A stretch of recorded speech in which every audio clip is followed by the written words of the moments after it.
Its Latin name is Chana. The snakehead is an invasive species on the verge of endangering the entire Chesapeake Bay estuary. It's eating fish that are native to the Chesapeake, making the ecosystem unbalanced. It's out-competing all the native fish. It has sharp, cylindrical, pointy teeth. You can see why it was nicknamed Frankie. To help our watershed control this freaky invasive species before it takes over, the main goal of our project is to encourage fishermen and others to learn how to eat the snakehead to reduce its population in the Potomac. First, we did scientific research. An invasive species is one that interferes with the local food chain in a watershed area by preying on native animal and plant species. Snakehead originally came from these parts of Asia. A man in Crofton, Virginia, who thought it would cure his grandma's disease, brought the snakeheads to the USA in 2002. When the man's grandma did not get better, he let them go in his pond, where eventually they crawled onto land and then into rivers. Now snakeheads have colonized rivers and streams up and down the Potomac and are increasing in number. They have shown up in the Potomac and its tributaries. Snakeheads are interacting with Chesapeake Bay food webs by viciously eating everything in their paths. They even prey on two species of perch that are endangered, Conestoga log perch and Roanoke log perch. This insidious species lives in fresh or brackish water. It climbs out onto land to sun itself or to search for food. In fact, it got its name because it slithers on the ground like a snake. Snakeheads can slither on land because their internal skeletons reach all the way down their tails. They breathe with special atmosphere. They breathe the atmosphere with a special lung called air bladders. When on land, snakeheads eat anything that moves. This impacts the land food chain as well. They eat turtles, snakes, crustaceans, birds, and small mammals. They ambush their food and usually do not chase it. They love to eat endangered amphibians, such as this unlucky frog.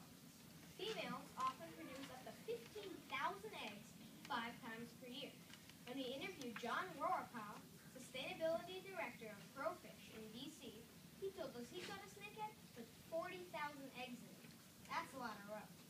We found out that in 2005, Virginia made a law that if commercial fishermen catch snakehead, they must throw it back in the water, alive. Private anglers must cut off the head and dispose of the body.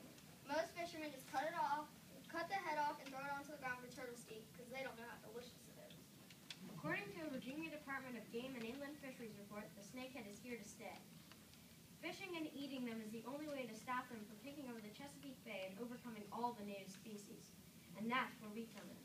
Our proposal raises awareness of this invasive species. We paid a visit to Chad Wells, executive chef of the Rockfish restaurant in Annapolis. He's a renowned conservationist who champions fishing and eating invasive species. Chad is famous for cooking Chana Argus. He was so excited to hear about our project that he invited us to the restaurant where he taught us how to prepare a delicious frankenfish meal. This is our first look at the snakehead. You were learning to cook snakehead. Chad is adding the salt. The final meal. Yum. We can't wait. This is delicious. The next day, we went fishing with my dad on the Potomac River. We tried for snakeheads, but all we got was this little fish. To encourage fishermen in Virginia to eat snakeheads and not throw away their catch, we've made the snakehead recipe book. Chad donated the first recipe. Thanks, Chad. We put the Virginia State Snakehead Fishing Regulations on page 2 of our recipe book. We plan to give this recipe book away to people fishing along the Potomac to encourage them to eat the snakehead. We've got to get Virginia to our budget is $0. Our parents will drive us to various fishing sites where we plan to hand out the cookbooks and update the fishermen on Virginia regulations. We've got to get Virginia to change their snakehead regulation. This is the Chesapeake Bay. Bill Goldsboro, a fisheries scientist at the Chesapeake Bay Foundation, told us, quote, "The Chesapeake Bay Foundation supports a wide-open harvesting to moderate the snakehead problem." Want to help? Try some snakehead at a local restaurant or go to the all-night snakehead fishing extravaganza in June in Annapolis.